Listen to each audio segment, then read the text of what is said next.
ஜம்மு காஷ்மீரின் ரஜௌரி மாவட்டத்தில் உள்ள பதால் கிராமத்தில் கடந்த டிசம்பர் 7ஆம் தேதி வரை 13 சிறார்கள் உட்பட 16 பேர் மர்ம நோய் பாதிப்பால் சிகிச்சை பலனின்றி உயிரிழந்தனர். இந்த அதிர்ச்சி சம்பவத்தை தொடர்ந்து நோயால் பாதிக்கப்பட்டவர்களின் மாதிரிகள் பரிசோதனைக்காக லக்னோவில் உள்ள இந்தியன் இன்ஸ்டிடியூட் ஆஃப் டாக்சிகாலஜி ரிசர்ச்சுக்கு அனுப்பி வைக்கப்பட்டன. பரிசோதனை முடிவுகளில் நோயால் பாதிக்கப்பட்டவர்களின் உடலில் ஆல்டிகாப் மற்றும் காட்மியம் போன்ற நியூரோடாக்சின்ஸ் கலந்திருப்பது கண்டறியப்பட்டது.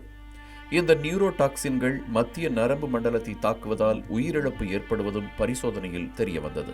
இந்நிலையில் உயிரிழந்தவர்களுடன் நெருங்கிய தொடர்பில் இருந்தவர்கள் உட்பட பதால் கிராமத்தைச் சேர்ந்த 300க்கும் மேற்பட்டோரை தனிமைப்படுத்த ஜம்மு காஷ்மீர் அரசு நடவடிக்கை எடுத்துள்ளது.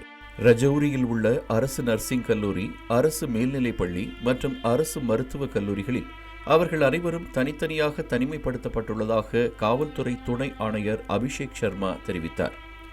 சுகாதாரத்துறை அதிகாரிகளின் நேரடி கண்காணிப்பின் கீழ் அவர்களுக்கு உணவு மற்றும் குடிநீர் வழங்கப்பட்டு வருவதாகவும் உணவு சங்கிலியை உடைக்க இந்த நடவடிக்கை மேற்கொள்ளப்பட்டு வருவதாகவும் தெரிவிக்கப்பட்டுள்ளது. இதற்கிடையே அரசு நர்சிங் கல்லூரி உள்ளிட்ட 3 இடங்களில் தனிமைப்படுத்தப்பட்டுள்ள மக்களுக்கான விரிவான கண்காணிப்பு திட்டத்தை செயல்படுத்த பல்வேறு துறை சார்ந்த அதிகாரிகளுக்கு ரஜௌரி காவல்துறை துணை ஆணையர் அபிஷேக் சர்மா உத்தரவு பிறப்பித்துள்ளார். குறிப்பாக அங்கீகரிக்கப்படாத நுழைவு மற்றும் வெளியேற்றம் தொடர்பான கட்டுப்பாடுகளை கண்காணிக்க காவல்துறையினரை பணியமர்த்தி உத்தரவு பிறப்பிக்கப்பட்டுள்ளது.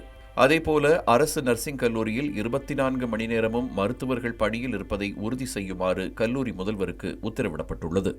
கூடுதலாக 100 படுக்கை வசதிகள் ஏற்பாடு செய்யும் பொறுப்பை மாவட்ட தலைமை கல்வி அதிகாரிக்கும், நர்சிங் கல்லூரி சமையல் அறையில் CCTV கேமராக்களை பொருத்தி அங்கு நடக்கும் பணிகளை கண்காணிக்கும் பொறுப்பை மாவட்ட துணை தேர்தல் அதிகாரிக்கும் ஒதுக்கி உத்தரவிடப்பட்டிருக்கிறது.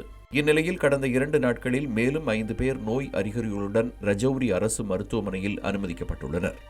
மர்ம நோய் அறிகுறிகளுடன் 11 வயது சிறுமி ஒருவர் ஜனவரி 23ஆம் தேதி ரஜௌரி அரசு மருத்துவமனையில் அனுமதிக்கப்பட்ட நிலையில் அவரது உடல்நிலை சீராக இருப்பதாகவும் மருத்துவர்கள் சிறுமியை தொடர் கண்காணிப்பில் வைத்திருப்பதாகவும் மருத்துவமனை கண்காணிப்பாளர் ஷமீம் சௌத்ரி தெரிவித்துள்ளார்.